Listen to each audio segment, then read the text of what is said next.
Ray goes against Walter Ray Williams Jr. The handshake, customary. Capacity, standing room only crowd. Walter Ray, 2 victories. 3rd match.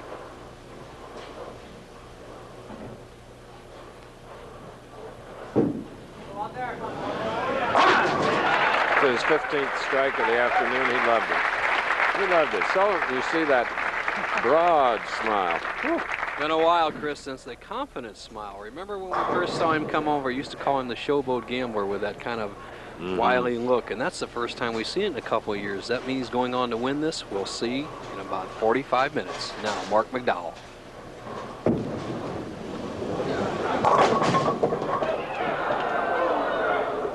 And the 28-year-old who's truly a credit to this sport, this competition, Marc Mcdowell. Replay. Very powerful style, stocky guy, former football player, good pivot step, inside-out swing, and he's terrific from the outside line where he's playing right now. Gets a good break there and just leaves the 4-pin instead of the 2-4-5, but when he's outside, he's very tough. Good straight arm swing.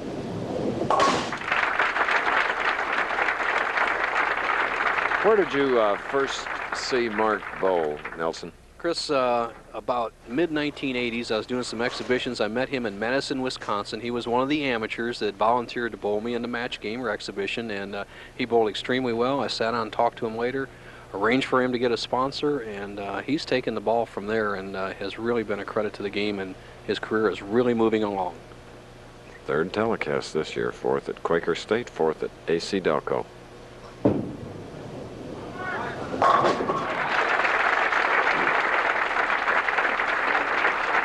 Acknowledging the crowd. Many in the crowd are behind him, including his wife, Patty. Walter has joined the mobile home set with a big 5th wheeler this week.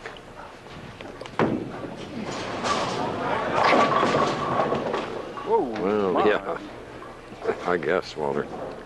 Well, the right-hand lane, the ball slides much farther down the lane, and that's the type of reaction that Walter got on that shot. And oh my, he threw the ball as well as he thought he could, did not read the lane properly, ends up with a pretty easy spare. Now for Walter Ray, he's getting that real good extension and follow through today, Chris, so he could be tough. When he's reaching out, he's tough. This is a game between the number 2 seed of our 5 finalists and the number 5. And Walter Ray, in his 5 victories, has won from various positions, including the top seed, also where he's had to win 4 games in order to be champion. He did that twice.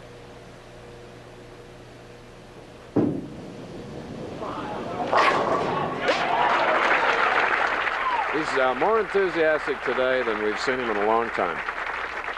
No doubt. Good wrist action. Watch the head pin. And when the ball strikes the head pin, Walter is stretched out. He snapped that wrist over. Now watch what happens. Those pins know if you've thrown that ball without fear and if you put the proper power on it, and they reacted positively for that young man. Now, Mcdowell, can he answer the challenge? All right, Marc Mcdowell. Open with a spare, then a double.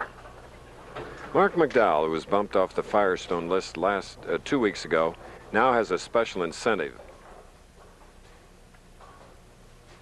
No doubt there's an incentive to get back in the Firestone. I definitely was keeping track of who was on the shows, and I knew when I got bumped off, so I think it's given me a little extra incentive to get out here and get focused in again and hopefully go through right to the title today.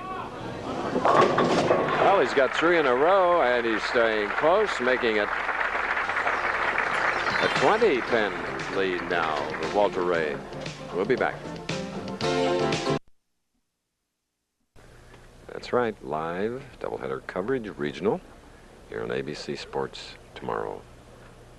Walter Ray Williams Jr. 2 wins thus far today, now trails by 20, can cut it to 10 with a strike. Okay, let's go to Bo. Thank you, Chris. With my tournament leader, Jess Stayrick. Jess, the right-hander struggled all week on the championship here, and you averaged 250. Do you have any thoughts about these guys bowling so well right now?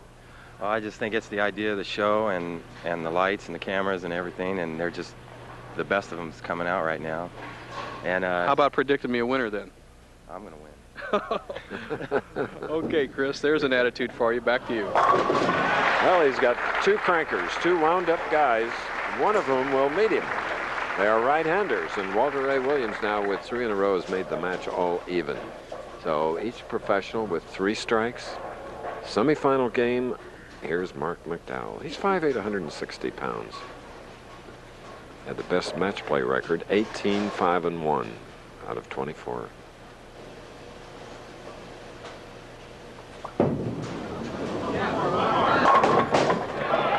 Hey. Patty. Blue-eyed Patty. Well, we've seen that head pin doing a lot of action. Now watch this, shooting back through the pins. You're looking up the lane. Here comes the ball. Now watch the action of the head pins. Going to the right part of your screen. Here it comes back across. Bingo, takes out the 10. Chris, so far this year, the man who has led through 5 frames has won 67% of the matches. Right now, that's Mcdowell. Can go up by 20 with a strike here.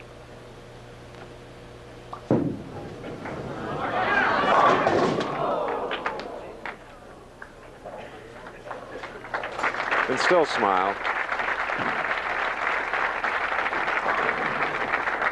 Jess Stayrook, the left-hander. You hear the pin fall off to our right as we look at Patty.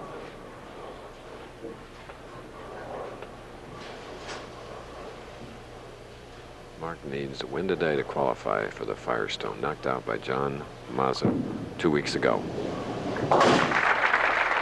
Knocked off the Firestone tournament list.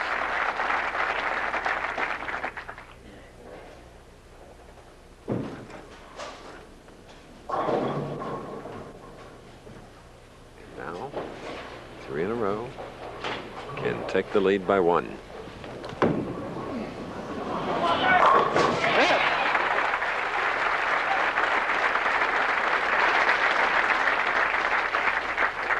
Okay, coming up next on Wide World of Sports, Peggy Fleming, David Santee, and I covered this event in Barcelona, Spain. Let me tell you, I've done a lot of special performance telecasts in figure skating. This is by far the most beautiful, with Torval and Dean, Gary Beacom, you name them, all the best in the world. Loved it.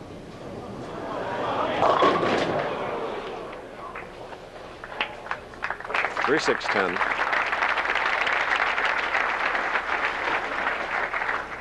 Watch the arms.